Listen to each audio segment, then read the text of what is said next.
Bueno, después de esta pausa ya tenemos nuestro segmento del candidato y esta es de San Pedro Sula, don Carlos Urbizo. ¿Cómo está? Buenas tardes. Muy buenas tardes, mucho gusto saludarlo, Daniel. Aquí estoy, pues muy bien, contento de que la vida continúa bastante bien. Estamos todos con salud y muy contentos de estar en familia. Excelente, excelente. ¿Cómo ha pasado esta fiesta, don Carlos, allá en San Pedro Sula? Mire, la diferencia de cuando uno está niño, adolescente, joven, y cuando está mayor, ya como yo, es bastante grande. De niño anda quemando cohetes, esperando qué juguetes le van a dar. De adolescente, pues anda buscando dónde están las fiestas, y ya es un poquito menos compromiso con la familia.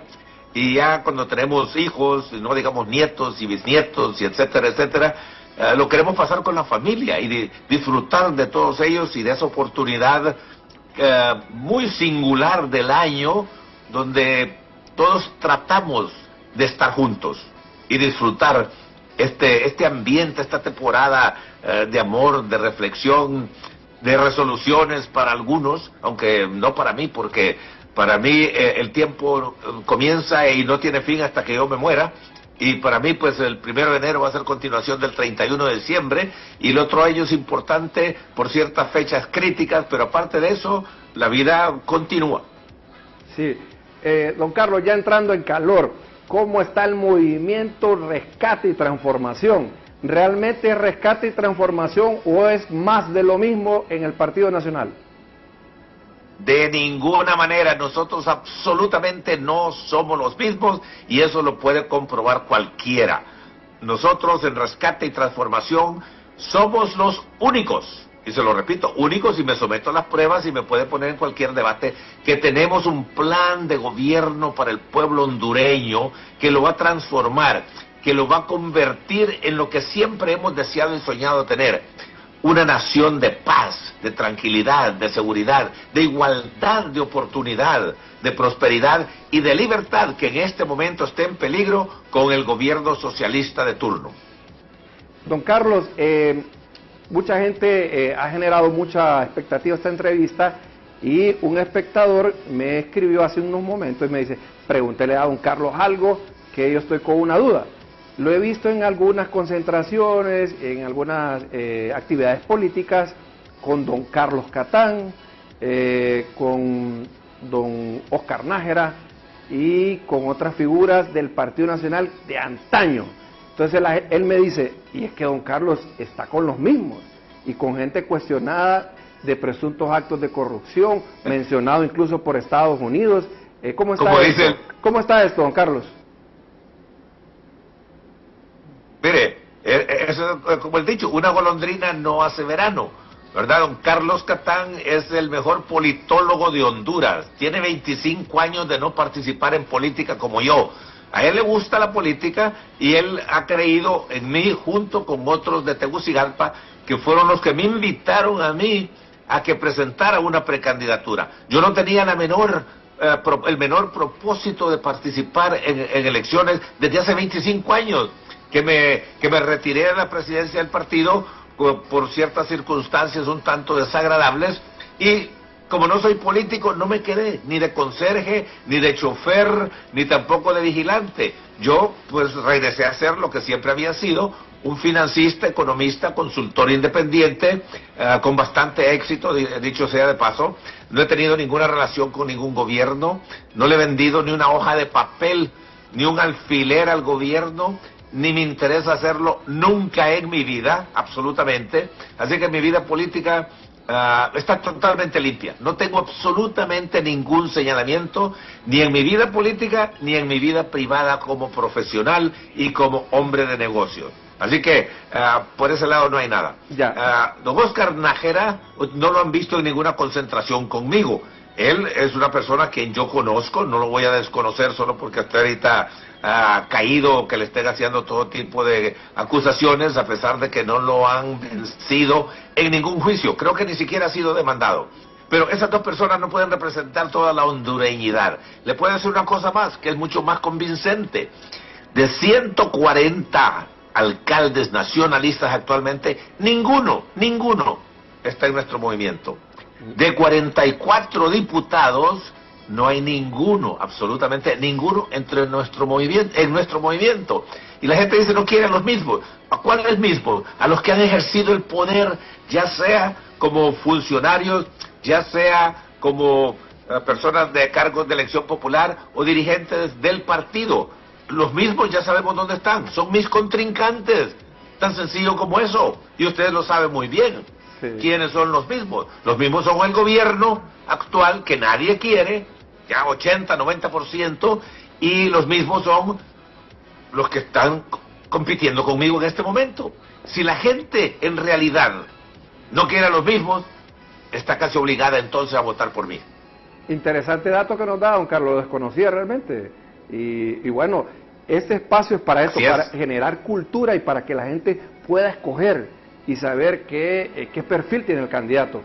Don Carlos, a propósito, ¿cómo ve esta noticia que hoy se ha sacudido todo Honduras? El tema de la lista Angel. Ya no sé si es miembro o ex miembro, cómo está la cosa, si va al día así en el Partido Nacional.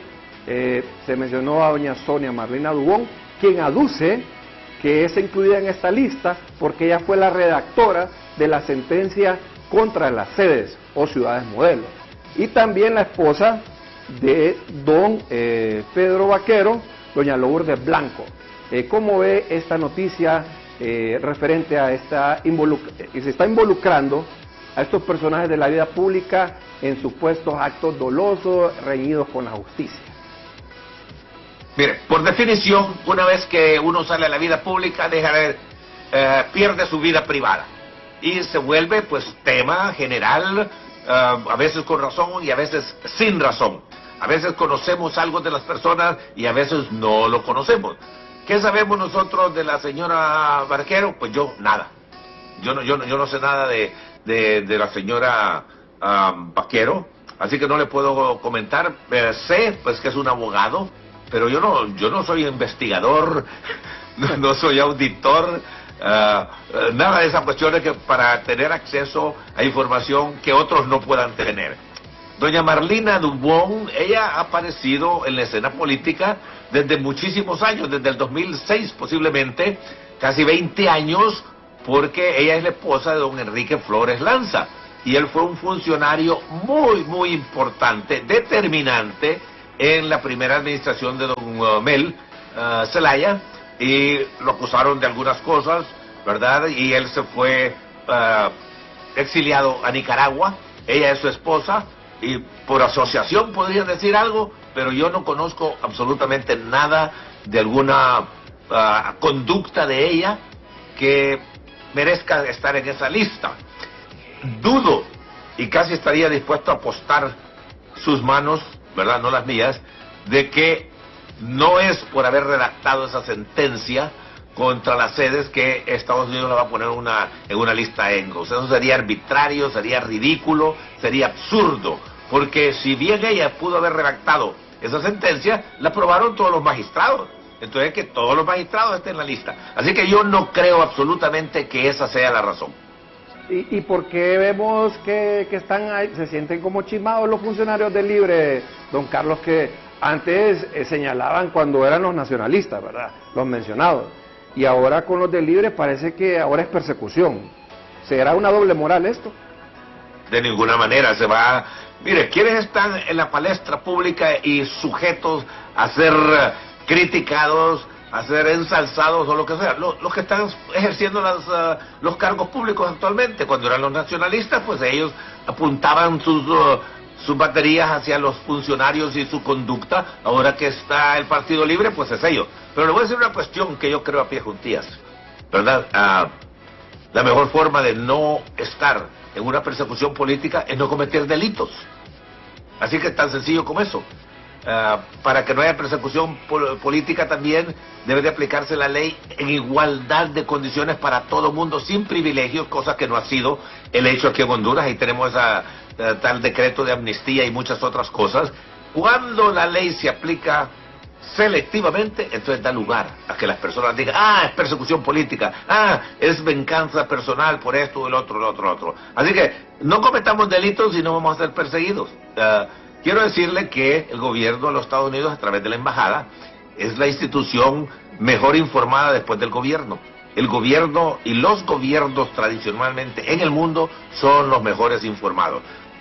Pueden recabar información de muchas instituciones, pero además les llega gratuitamente mucha información de aquellos que están descontentos con alguien, y no necesariamente es falsa, puede ser muy veraz y verificable. Don Carlos, ¿usted cree que es necesario hacer una catarsis, una limpieza al interno del Partido Nacional para que sea realmente una opción de cambio o una opción para que el votante en las internas y en las generales se pueda decantar en un Partido Nacional limpio? Mire, primero que nada, tenemos que definir si el partido como partido es el que está desprestigiado y el que está sucio. Pero no es así. En el caso del Partido Nacional somos 1.353.000 personas que fueron a votar por el Partido Nacional en el 2021. De esos, ¿cuántos podrán estar involucrados en algún acto de corrupción o de narcotráfico? ¿50.000? ¿100.000? ¿200.000? ¿Y qué pasó del otro millón?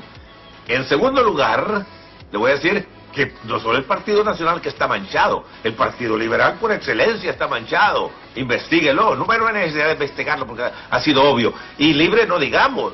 Así que aquí no hay que tirar piedra, la gente que tiene techos de vidrio no debe tirar piedra. Pero las elecciones, don Daniel, no se tratan del pasado. Las elecciones se tratan del presente. ¿Cuál es la situación del país hoy y cómo podría estar con las propuestas que se hacen? Y yo lo reto a usted, que solo el movimiento nuestro, Rescate y Transformación, tiene un planteamiento para modernizar a Honduras, para convertirla en lo que no ha sido nunca, como le dije anteriormente. Ningún otro tiene. Y puedo hacerle yo pregunta retórica. ¿Cuál es la propuesta de Jorge Cálix? ¿Cuál es la propuesta de Rixi? Aparte del socialismo que ella crea pejutías con ella y que solo pasa elogiando a los partidos de izquierda y nunca a los partidos de derecha, donde hay libertad política y económica. ¿Cuál es el planteamiento de Nasrallah? ¿Cuál es el planteamiento de Tito Asfura? ¿Cuál es el planteamiento de Ana Hernández? No lo tienen. Le dejo el reto.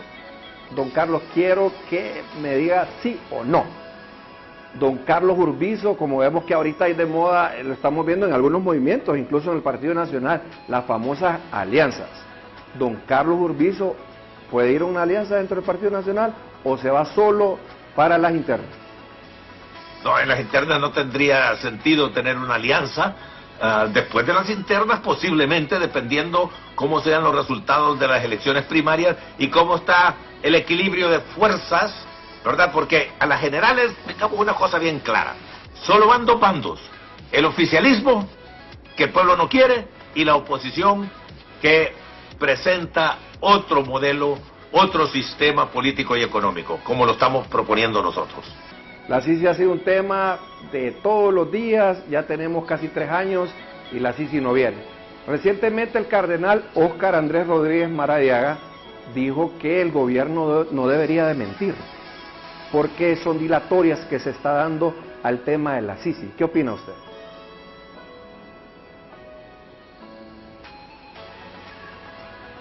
Don Carlos. Parte del mundo, sí, que sí. En Honduras no ha habido democracia por 203 años.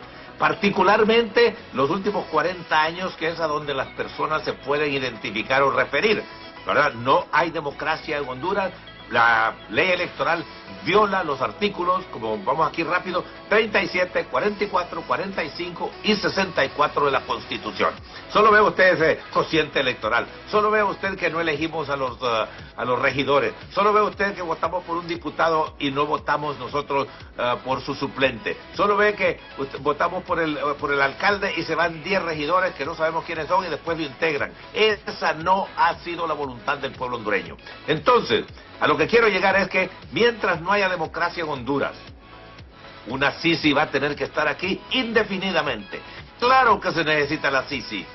¿Por qué? Ahí tiene usted la aplicación selectiva de la ley y por otra parte que no se investigan los casos que deben de investigarse. Así que Ese caso ya el pueblo hondureño lo decidió y decidió que quiere una Sisi. Y la Sisi va a ser necesaria mientras no haya separación de poderes. Le voy a dar otro ejemplo contundente, tiro de gracia. ¿Cómo es posible que yo, que soy dueño de movimiento y que me cae mal ese título, yo como presidenciable y que puedo llegar a ser presidente, escojo los diputados? Esa es la interferencia de un poder, el ejecutivo en el legislativo. Y luego los diputados van a seleccionar a la Corte Suprema de Justicia. ¿Qué mamarracho es eso, por favor? Es una burla. Nosotros por 42 años se han burlado de nosotros. Si no ha habido más abusos, porque Dios es grande o porque no se levantan más temprano. Pero ahí está la ley, los ha empoderado para que abusen el poder como les ronque la gana y que el pueblo valga nada. Esa es una realidad. Solo veamos la condición del pueblo hondureño y va a concluir usted que todos los partidos, sin excepción, solo se han dedicado a ellos mismos y los intereses de grupo, y el pueblo, pues, que se vaya a la chingada.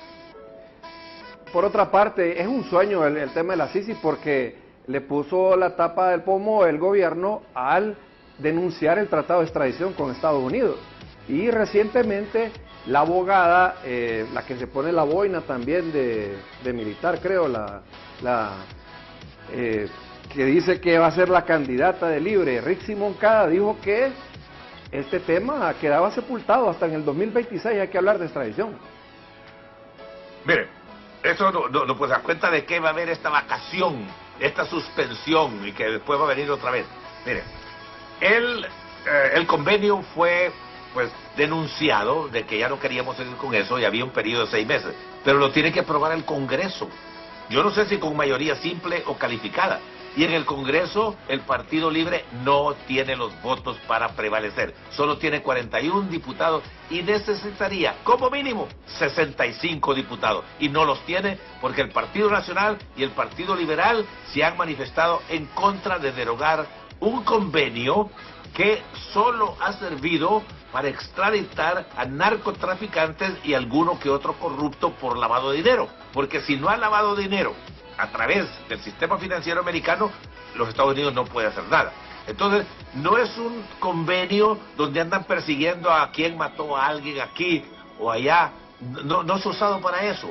Pero le voy a decir también que así como los Estados Unidos quieren tener esa posibilidad de que se extradite a aquellos delincuentes que han cometido algún tipo de delito y que ha afectado a los Estados Unidos, Honduras debería de querer lo mismo, que se extradite de los Estados Unidos quien se haya ido para allá, independientemente que sea hondureño o que sea norteamericano, y que venga para acá a responder por los delitos que ha cometido. Interesante. Bueno, por otra parte, vemos con mucho asombro y con mucha preocupación que se estén paralizando los proyectos de infraestructura, don Carlos, producto de una deuda de 2.400 millones de lempiras del gobierno a estas constructoras. Mucha gente se pregunta, usted que es economista, una vez hablaba con el expresidente Lobo y le decía, ¿cómo es que dicen que cada año se reformula el presupuesto, más dinero, más asignaciones? ¿Será que este es dinero en papel, pero en papel bond y no en físico? Porque no se ven esos dineros ejecutados. Vemos que la mayoría de las secretarías de Estado están aplazadas en la ejecución de los presupuestos. Entonces nos preguntamos, ¿hay dinero o no hay dinero? ¿O es que está en la famosa caja única de la Secretaría de Finanzas, que le pertenece también, dicen, a la candidata Rixi Moncada? ¿Sí? Ahí está el dinero. Si el gobierno esporádicamente, o porque nos damos cuenta por otros medios, ¿verdad? Pues se vanagloria de que tiene 30.000, 40.000 millones de lempiras en caja, porque no los utiliza para cumplir con sus obligaciones. Claro que hay dinero suficiente para cumplir. Y se suspenden los proyectos por incapacidad, por ineptitud. Este gobierno continúa a ser gobierno de aprendices. El primer año dijeron, bueno, no cumplimos con esto, no hicimos lo otro porque estábamos conociendo cómo funciona el gobierno. Son aprendices, no conocen cómo funcionan las cosas, ni tienen tampoco un firme propósito para favorecer al pueblo hondureño. Se han pasado 3 años virtualmente en problemas políticos, algunos creados por ellos mismos, provocados por ellos mismos, y otros porque el sistema político hondureño permite que haya una serie de divergencias, de acusaciones, distorsiones, irregularidades que conducen a ciertas mini crisis políticas, y el gobierno de eso se encarga, y todos los gobiernos anteriores se han encargado únicamente de asuntos políticos, no de asuntos que favorezcan al pueblo hondureño. Por otra parte, don Carlos, mirábamos hace décadas que estaba floreciendo bastante el tema de la industria minera. En la actualidad, poco o nada, o será que esto está engavetado, o es que no hay interés del gobierno a explotar de manera responsable y razonable estos bienes que pueden generar riqueza para el país, pues. Ineptitud, falta de interés, porque óigame, nosotros necesitamos los minerales en el mundo, ¿verdad? Pero tiene que explotarse de tal forma que no afecte el ambiente, que no afecte la vida de las personas, que se haga, como usted dice, responsablemente, y esas tecnologías se conocen. Yo no sé por qué aquí vamos a seguir nosotros con una estufita de carbón, sabiendo que ya hay otros medios para poder cocinar la comida, mucho más eficientes, más baratos. Ya sabemos que es mejor andar en carro de aquí a Tegucigalpa que irse a caballo o irse en bicicleta. Todo lo mismo con la industria minera. Se conocen todos los estándares mundiales. Hay muchas organizaciones que gratis le dicen a un gobierno, mire, esta es la forma en que debe de explotarse con seguridad, con responsabilidad una mina. Tan sencillo como eso. Yo no soy experto en eso, pero yo sé que en algún lado lo hay. Y no solo en algunos, en muchos lados. Ahí tiene usted Chile, tiene Nueva Zelanda, tiene muchos países, Inglaterra, todos que han tenido minas, Estados Unidos, Canadá, etcétera, etcétera. Don Carlos, también vemos con preocupación, ya la zona norte se está quedando sin maquilas y los empleos se van para otro país. Entonces, ¿qué está pasando? ¿Es indolencia del gobierno? ¿No hay reglas claras? ¿O qué está pasando realmente? Porque vemos con mucha preocupación que la zona norte, que ha sido un polo de desarrollo, sobre todo la zona de Choloma, Chamelecón, con muchos empleos producto de las maquilas, se están yendo de la zona norte. Mire, si a usted lo asustan, ¿cuál va a ser su reacción? Salir corriendo. Entonces, a las maquilas las han asustado con esa ley supuestamente de justicia fiscal, que es un disparate, un contrasentido, no tiene nada, ningún sentido. Ahí porque hay 10 o 12 familias, según el gobierno, que estaban abusando, dice, a todos los vamos a poner en la misma bolsa. ¿Por qué no los audita esos 10 y les hace los reparos? ¿Les tiene miedo el gobierno a hacerles auditoría? Porque son muy grandes, según ellos. Bueno, que demuestren que son responsables fiscalmente y que hagan las auditorías que correspondan. Y si están hablando galón, pues hasta ahí nomás llegó el tema. Ahora bien, también hay otro problema de negocios y de demanda real que ha bajado en los Estados Unidos y otras partes del mundo. Y cuando usted tiene una multinacional, que quiere decir que está en varios países, ¿de dónde se va a retirar o a dónde va a reducir sus operaciones? En aquella que sea la menos rentable. Y en Honduras son las menos rentables. Aquí hay problemas con todo, infraestructura, la energía eléctrica es increíblemente cara. Entonces no tenemos nosotros cómo competir bien ya a nivel internacional, únicamente por excepción, ¿verdad? Los trámites que hay que hacer, las arbitrariedades a que están sujetas todo el tiempo con estos trámites que tienen que hacer, les hace muy difícil la vida. ¿Y por qué van a estar viviendo difícilmente aquí en Honduras cuando pueden vivir mejor en México, en Estados Unidos, Brasil o cualquier otro lugar? Las exoneraciones no se las inventó Honduras ningún gobierno. Comenzaron allá más o menos antes de Ascona, inclusive, con una ley que se llamaba Drawback, y después se convirtió en esta ley de RIT y en la ley de zonas libres, etcétera, etcétera. Porque si Honduras no se equiparaba con los demás países, no iba a recibir ese tipo de inversión, que no es una inversión escandalosa, pero mire, había 160,000 empleados anteriormente en las maquilas y ahora ha bajado 120. Son 40,000 familias que han salido afectadas directamente. La maquila es eso, empleo cuando no hay ninguna otra posibilidad, porque tampoco nadie aspira a ir a estudiar a la universidad para ir a trabajar a una maquila, a costurar o a pegar botones o lo que fuera, pero es un empleo que va a servirnos mientras llegamos a otra etapa de desarrollo económico. Sí, Y don Carlos, también vemos también con mucha preocupación el tema del desarrollo agrícola. Realmente estancado la producción del país y vemos con mucho, con alarmas fuertes el tema, digamos, del banano. Usted sabe que en Guatemala ahora nos quitó el primer lugar de producción de banano, pero por una sencilla razón, porque la banca nacional, producto de una proyección del gobierno, les presta a los productores al 1% mensual. Y aquí se le presta al 7, al 8, al 9, al 11%. Es imposible que puedan producir. Y las grandes transnacionales mejor se van a otro país. Entonces, hay falta de cabeza. ¿Será que no hay interés, don Carlos? ¿O es que quieren tener al país de rodillas estos políticos? Bueno, primero que nada le voy a decir que en Centroamérica, Costa Rica es el primer productor desde 1980 y pico.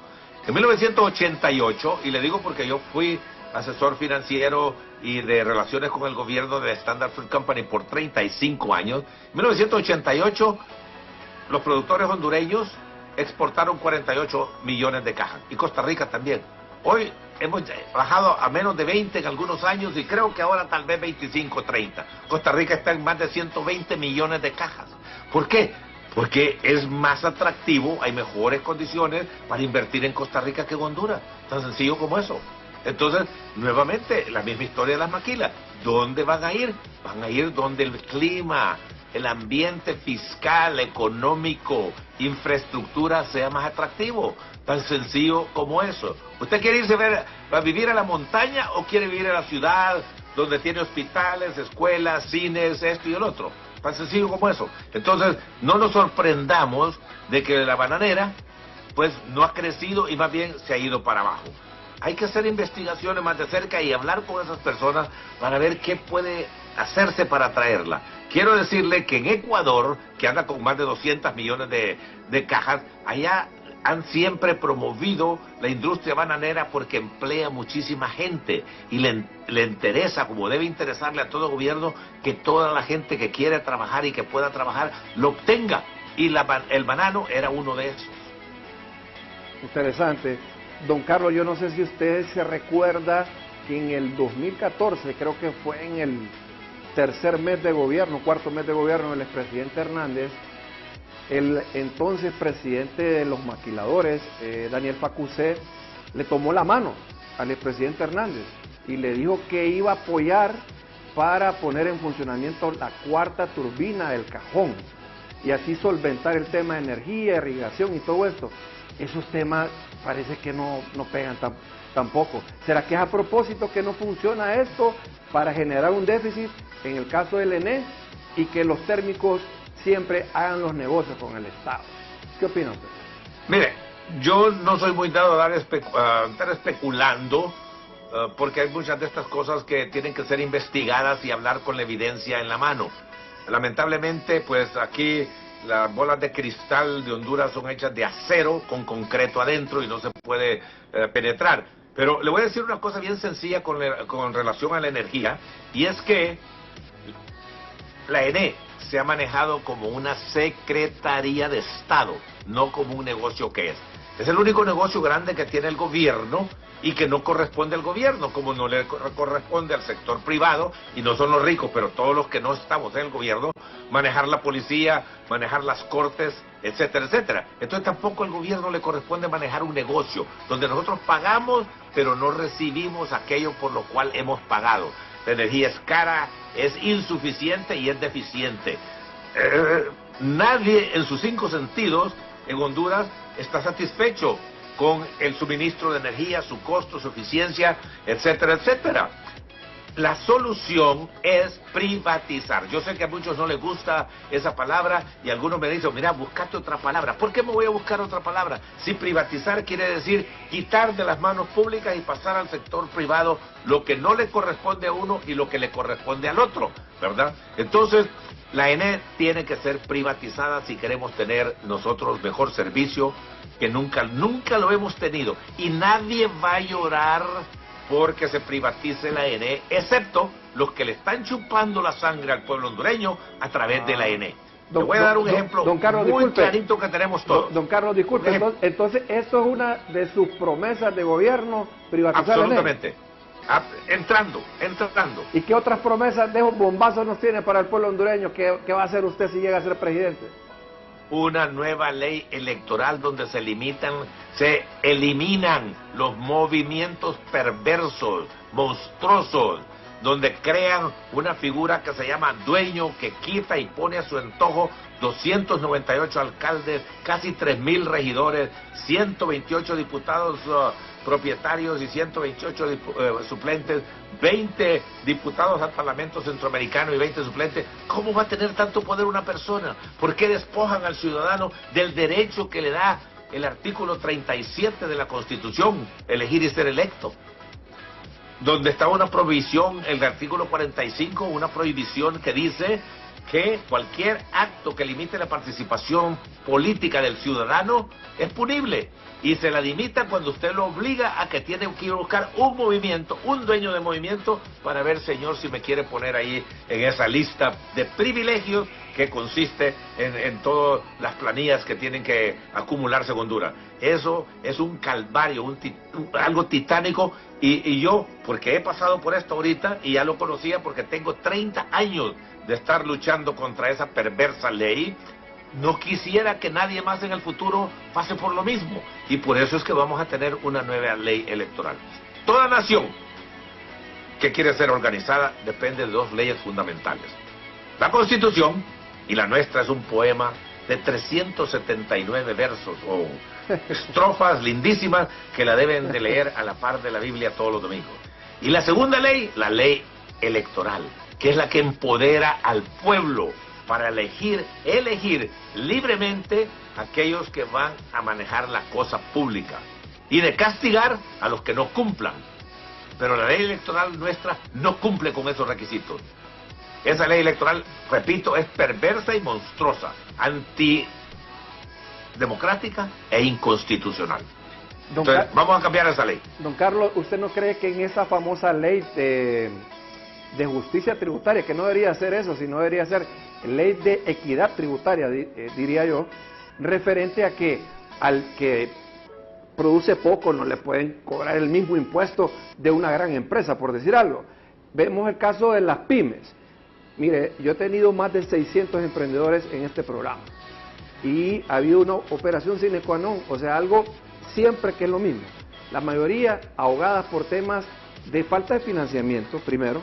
Segundo, si ya tienen sus papeles en regla y empiezan la famosa tributación, ¿no cree usted que deberían de darle por lo menos 1 o 2 años de gracia a esta gente para que se empiece a capitalizar y así extienda el tema de la tributación, la SAR, y no desde el inicio?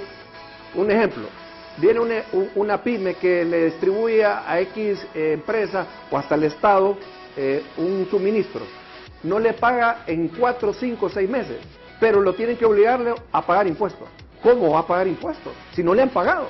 O sea, es ilógico. Entonces ahí nos preguntamos, ¿no será que hay que hacer una ley de manera inteligente y que se clasifiquen las actividades económicas para que los que más ganan quizás puedan tributar más, pero los pequeños no los ahoguen?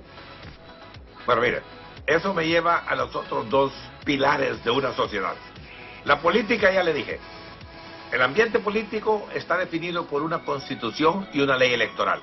Y la nuestra, la ley electoral, repito, es perversa, así como lo oye.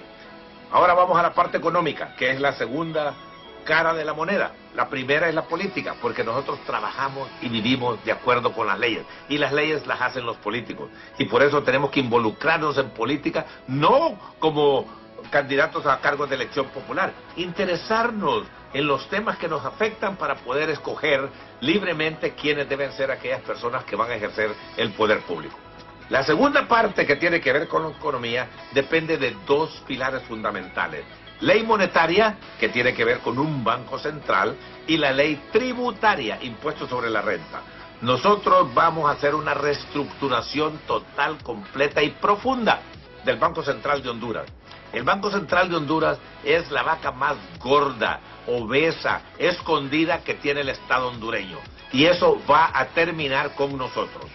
En segundo lugar, la ley tributaria, impuesto a la renta. La ley que tenemos es desde 1951.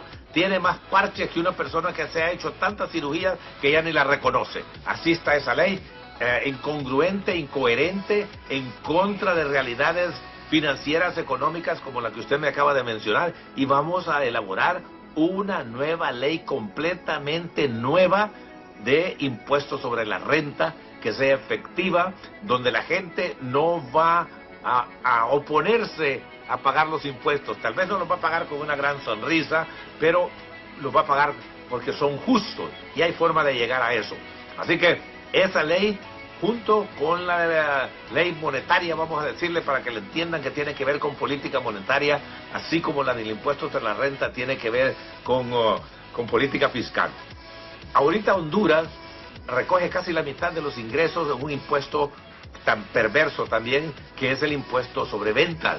Ese impuesto se conoce como un impuesto regresivo, golpea más al de abajo que el de arriba, en 15%. Nosotros lo vamos a rebajar al 7%, 2 puntos anuales en 4 años hasta llegar al 7%. Bueno, yo creo que aquí la gente está esperanzada que usted llegue al poder, don Carlos, porque son promesas bien ambiciosas y que realmente pueden favorecer al pueblo hondureño. Pero también yo creo que usted ha de tener en su óptica, porque usted ha visitado varias partes del país, y ve que también hay una operación sine qua non, y es el caso del tráfico infernal en las principales ciudades y hasta en las carreteras. ¿Qué solución tiene para esto? Bueno, el de las carreteras es del gobierno central y el de las ciudades es de la municipalidad.